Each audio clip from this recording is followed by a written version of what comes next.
नमस्कार मित्रांनो, आनंदी या मालिकेच्या आजच्या भागामध्ये आपल्याला बघायला मिळणार आहे. इथे वरुण आता आनंदीला म्हणत असतो, आनंदी मला तुझ्याबरोबर मैत्री करायची, तू माझी मैत्रीण होशील ना आनंदी, असे म्हणत तो आता आनंदीसमोर हात पुढे करतो. आता मात्र लगेच आनंदी आता वरुणच्या हातात आपला हात देणार. तेच आता जे गाईड असतात ना, ते जोरजोरात खदाखद हसू लागतात. आता मात्र आनंदीला वाईट वाटतं. तेव्हा लगेच वरुण आता ते सगळ्यांकडे पाठीमागे वळून बघतो. त्याच वेळेस आता ते गाईड म्हणू लागतात, हे बघा, हा कुणाशी मैत्री करतोय. त्यावर लगेच आता वरुण म्हणू लागतो, हो करायची मला आनंदीशी मैत्री. तुम्हाला काही प्रॉब्लेम आहे? कारण आनंदी एक जिद्दी मुलगी आहे. तिच्यातली जिद्द मला खूप आवडली. तिला दिसत नसूनही आज तिने आपल्याला गाईड केलं. तिने आज टुरिस्ट गाईड बनून आपल्याला जी माहिती दिली ना, ती एखाद्या डोळे असलेल्या माणसाला सुद्धा देता येणार नाही.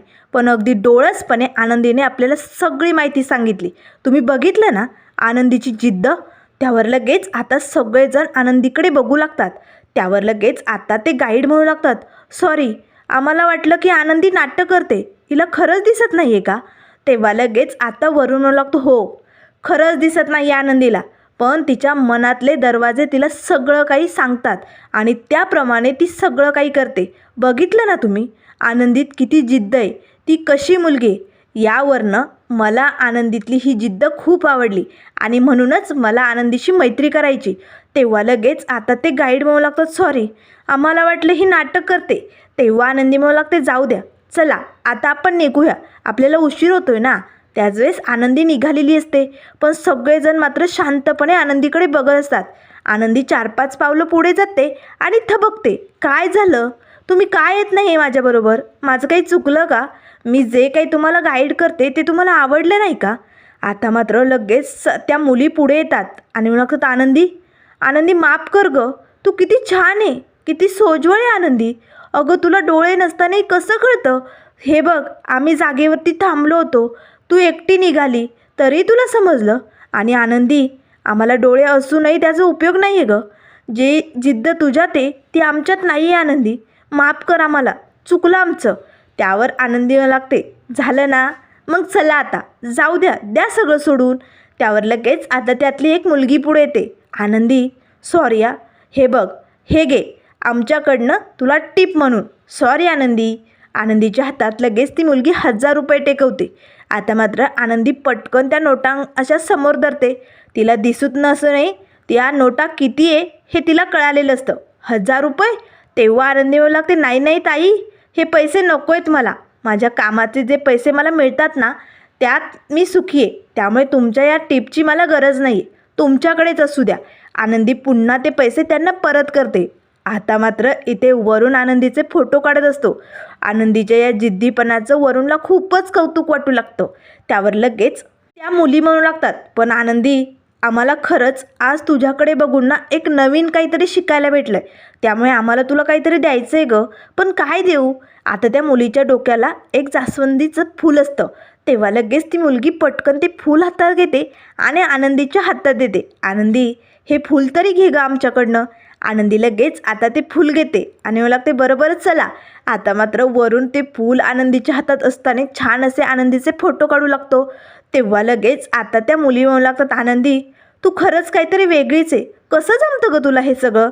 त्यावर वरुण म्हणू लागतो, मनात जिद्द जर असली ना, तर किती अडथळे आले, किती प्रॉब्लेम आले तरी त्या संकटाचा सामना करून, ते अडथळे दूर करून शिखरापर्यंत पोहोचण्याची जिद्द मनात लागते. आणि ती जिद्द म्हणजे आपली आनंदी. आता सगळेजण आनंदीसाठी टाळ्या वाजवतात. आनंदीला खूपच आनंद झालेला असतो. तर त्यानंतर इकडे आता कारखान्यात मालक साहेब आलेले असतात. आता कामगारांचं काम चालू असतं, पण 2 बायका एकमेकींशी भांडत असतात. असा काय डाय मारला गं? अशाने तू कापडाची माती करशील. हे बघ, मालक साहेबांना जर हे कळालं ना, तर आपलं काही खरं नाही. त्यावर लगेच आता ती दुसरी बाई म्हणू लागते, तू मला शिकवणार? 4 दिवस नाही झाले कामाला लागली, मला अक्कल शिकू नको. मला असाच डाय मारता येतो, मला दुसरं काही जमत नाही. तेवढ्यात आता लगेच युगंधर मालक तिथपर्यंत आलेले असतात. आता या कामगारांचं जे काही बोलणं असतं ते मालक साहेबांनी ऐकलेलं असतं. त्यावर लगेच आता मालक साहेब म्हणू लागतात, काय चालू आहे हे सगळं? आता समोर जे कापडं पडलेले असतात ना, त्यांच्यावर ना आता मालक साहेब हात फिरवतात. शिर्के, शिर्के, हे काय आहे? ही कुठली क्वालिटी शिर्के? आणि ही क्वालिटी तुम्ही पॅरिसला पाठवणार? अहो, आपल्या देशात ही क्वालिटी कोणी घेणार नाही आणि ते लोक आपल्याला डील कशी देणार? शिर्के, काय चालू आहे? एवढी खालच्या लेवलची क्वालिटी कशी झाली आपली? त्यावर लगेच आता कामगारांमधला एक लीडर समोर येतो. साहेब, माफ करा, पण जेव्हापासनं आरतीताई कामावरनं गेल्यात ना, तेव्हापासनं कापडाला शाईन यायचीच बंद झाली हो. त्या शेवटचं डाईन असं करायच्या ना, कापडाला अगदी वेगळीच जरब यायची, वेगळंच शाईन यायची. अगदी कापड असं खुललून दिसायचं, वेगळाच रंग असायचा. पण तसा डाय कुणालाच मारता येत नाही हो. त्यावर लगेच आता शेजारी ज्या काकू उभ्या असतात ना, त्या म्हणू लागतात, हो मालक साहेब, अगदी खरं आहे.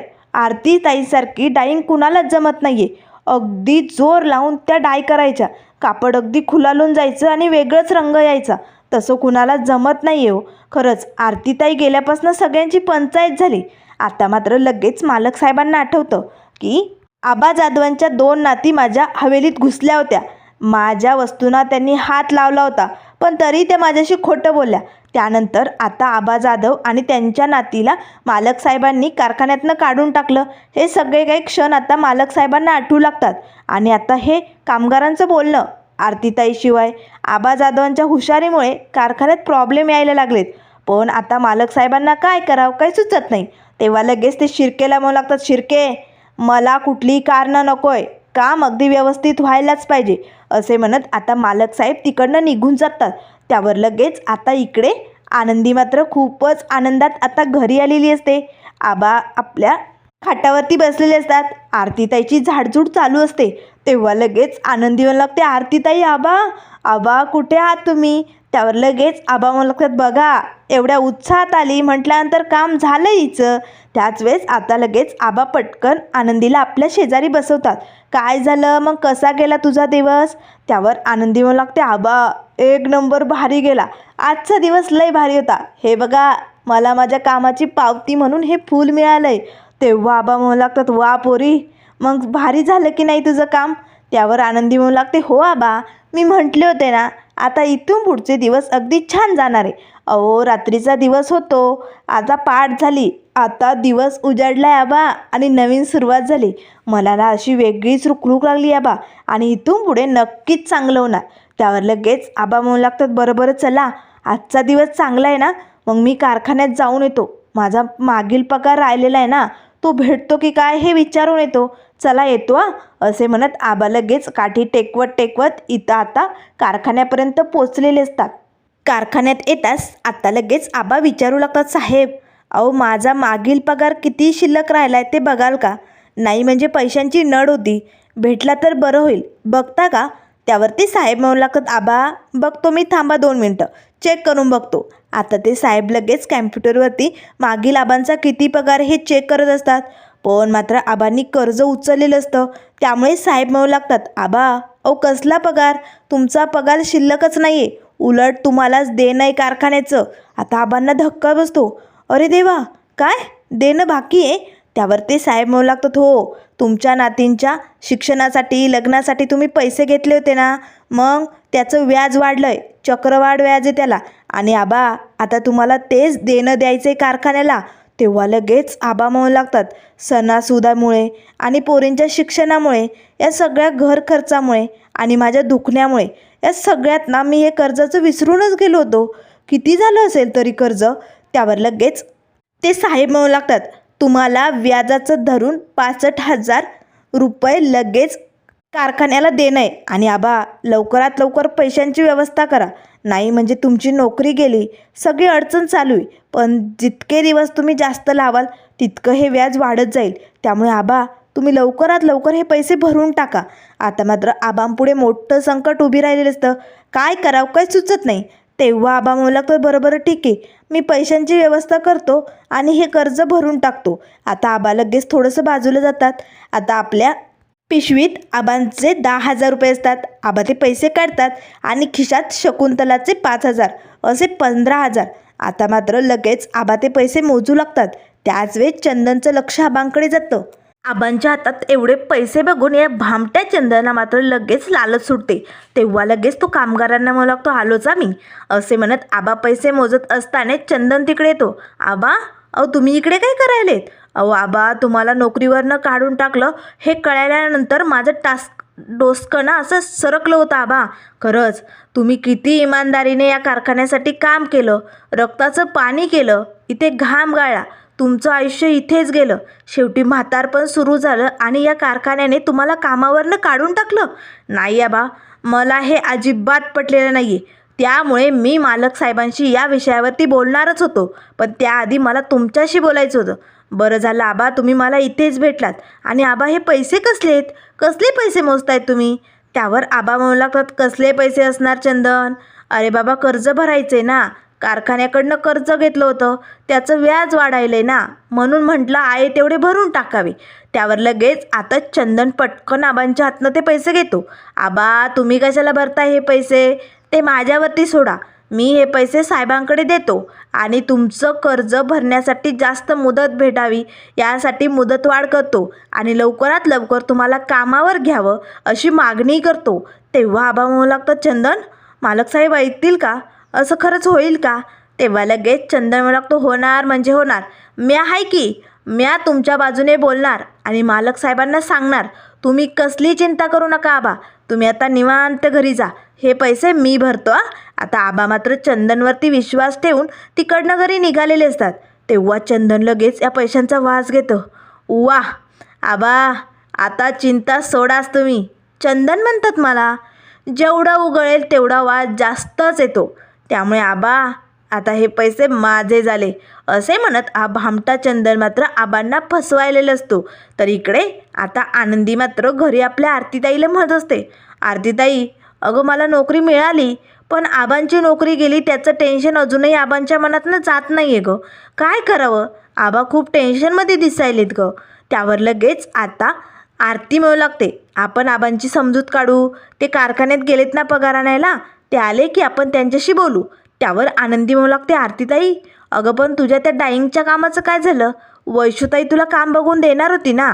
त्यावर आरती म्हणू लागते, हो ना, आपली मनकडी वैशूताई येईलच की, ती बघेल मला काम. तेवढ्यात आता वैशूताई आलेली असते. आरती, आनंदी असे ओरडतच वैशूताई येते. तेव्हा लगेच आरती म्हणू लागते, बघ आनंदी, मनकवडीचं नाव घेतलं आणि हजर झाली. त्याच वेळेस आता लगेच आतमध्ये येताच वैशूताई म्हणू लागते, आरती, अगं साडी डाईंगचं काम भेटलं तुला, तुझीच गरज होती तिकडे. आता मात्र लगेच पटकन आरती देवापासून साखर घेऊन येते. अगं वैशूताई, आता तू तोंड गोडच कर बाई, आज ना एकामागे एक गुड न्यूज येत आहेत. बरं झालं, आनंदीचंही काम फिक्स झालं आणि माझीही नोकरी भेटली म्हटल्यानंतर आता बरंच होणार. त्यावर लगेच आता आनंदी म्हणू लागते, मग चला तर आपण मस्त गरमागरम चहा पिऊया. त्यावर लगेच वैशू म्हणू लागते, नाही नको, चहा पीत बसलं ना तर यांना जेवायला कोण वाढणार? ते आता घरी आले असतील, मी जाते. तेव्हा लगेच आरची म्हणू लागते, ताई, आता तर पार्टी बनते.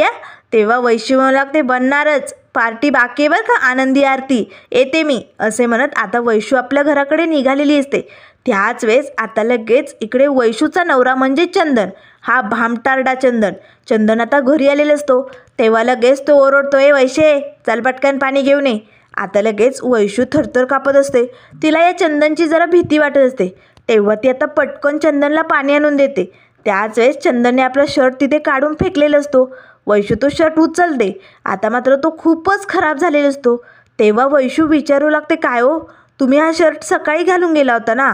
नाही म्हणजे तुम्ही कारखान्यातच गेला होता ना? एवढा कसा दुपारपर्यंत खराब झाला?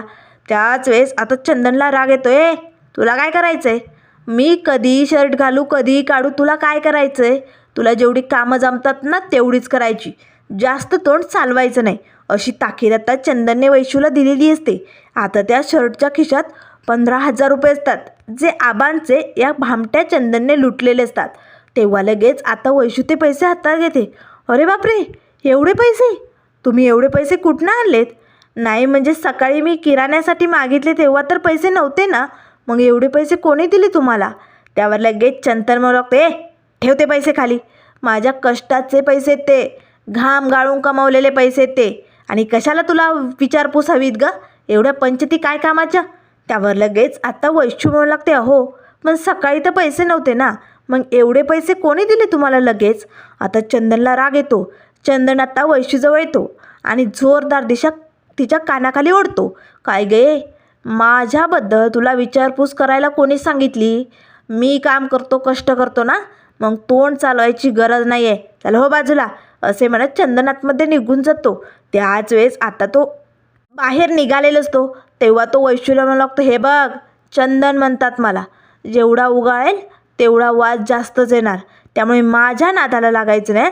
आणि हे बघ मी थकून भागून घरात येतो, तुझी कटकट ऐकायला नाही. आपलं रान चल लवकर. आणि एक गोष्ट लक्षात ठेव, माझ्या विरुद्ध जर बोलायला काही गेली तर गाडी ना इथंच गाडीन, लक्षात ठेवायचं. अशी धमकी देऊन चंदन आता निघून जातो. आता मात्र लगेच वैशू त्या पैशांकडे बघते. एवढे पैसे कुणाचे असतील? यांनी कुठे डल्ला तर मारलं नसेल ना, अशी आता भीती मात्र वैशूच्या मनात आलेली असते. तर इकडे तेवढ्यात आता आनंदी वैशूताईच्या घरी येते. वैशूताई, अगं काय करतेस तू? तेव्हा वैशू म्हणू लागते, कुठे काय आहे की आनंदी? त्यावर आनंदी म्हणू लागते, वैशूताई अगं मगाशी काम भेटलं आरतीताईला असं सांगितलं, पण नेमकं काम कुठे भेटलंय? तू तर पत्ता सांगितलंच नाही. आरतीताई कामात होती, तिने मला पाठवलंय. नाही, कुठे काम लागलंय आरतीताईला? त्यावर लगेच आता वैशू म्हणू लागते, आनंदी तू बैस इथे, मी ना चिठ्ठी आणते आतमधनं, थांब. असे म्हणताच आनंदी तिथे सोप्यावरती बसते. आता तिथेच टेबलवरती आबांचे ते 15,000 ठेवलेले असतात. आपली ही आनंदी खूप चतुर आणि हुशार असते. आता मात्र लगेच त्या पैशांचा जो चंदनाचा वास येत असतो ना, तो मात्र आनंदीने ओळखलेला असतो. तेव्हा आनंदी मनाशीच म्हणू लागते, इथे आबांच्या पैशांचा वास येतोय का? नाही म्हणजे काल शकुंतलाचे जे पैसे आले होते ना, त्याचाही असाच वास येत होता. आनंदी पटकन आता त्या पैशांजवळ जाते. आता मात्र आनंदीने ते पैसे हातात घेतलेले असतात. आता आनंदी त्या पैशांचा वास घेते. हे तर आबांचेच पैसे आहेत. मग हे वैशूताईच्या घरात काय करतायत? हे पैसे इकडे कसे आलेत? आता लगेच वैशू पटकन आनंदीला आवाज देते. आनंदी ते पैसे पुन्हा टेबलवरती ठेवते. तेव्हा वैशू म्हणू लागते, धर हा कागद आरतीताईला दे, आता तिचं काम सुरू होणार आहे. तेव्हा लगेच आनंदी म्हणू लागते, बरोबर ठीक आहे वैशूताई, पण तू ठीक आहेस ना गं? तुला काही झालं नाही ना? नाही म्हणजे चंदन जिजूचा आवाज येत होता म्हणून विचारते. त्यावर लगेच वैशू म्हणू लागते, नाही नाही मी ठीक आहे. आनंदी आता तो कागद घेऊन तिकडनं निघालेली असते. पण आनंदीच्या मनात खूप प्रश्न उभे राहिलेले असतात. तर इकडे आता आबाई घरी आलेले असतात. तेव्हा लगेच आता आरतीताई विचारू लागते, आबा काय झालं कारखान्यात? नाही म्हणजे मागील पगार मिळाला का? तेव्हा लगेच आबा मात्र आरतीकडे बघू लागतात. आता लगेच आनंदी आबांचा कोट त्यांच्या जागेवरती ठेवू लागते. त्याच वेळेस आनंदी आबांच्या खिशात हात घालून बघते तर शकुंतलाचे पैसे त्यात नसतात. तेव्हा लगेच आबा म्हणू लागतात, कसलं ग बाई आरती, अगं उलट आपल्यालाच कारखान्याचं देणं बाकी, काय सांगू तुला, कर्ज घेतलं होतं ना. त्यावर लगेच आनंदी म्हणू लागते, आबा आणि शकुंतलाचे पैसे कुठे आहेत? तेव्हा लगेच आबा म्हणू लागतात, बघा ही मनकवडी, हिच्यापासनं काही लपतच नाही. तेव्हा लगेच आनंदी म्हणू लागते, आबा मग कशाला लपवताय, कुठे शकुंतलाचे पैसे? तेव्हा आबा म्हणू लागतात, अगं शकुंतलाचे 5,000 आणि मागील बाकी कपाटात ठेवली होती ती 10,000, असे 15,000 मी कारखान्याचं देणं दिलंय. आपल्यावरती कर्ज आहे गं, त्याचं व्याज वाढतंय, 65,000 द्यायचेत कारखान्याला, आणि म्हणूनच ते 15,000 मी चंदनकडे दिले. आता मात्र लगेच आनंदीला धक्का बसतो, चंदन जिजूकडे? म्हणूनच आबांचे ते पैसे आरती ताईचा कागद आणायच्या वेळेस मी तिथे बघितले, ते पैसे चंदन भाऊजींनी भरलेच नाही का कारखान्यात? असे प्रश्न आता आनंदीसमोर उभे असतात.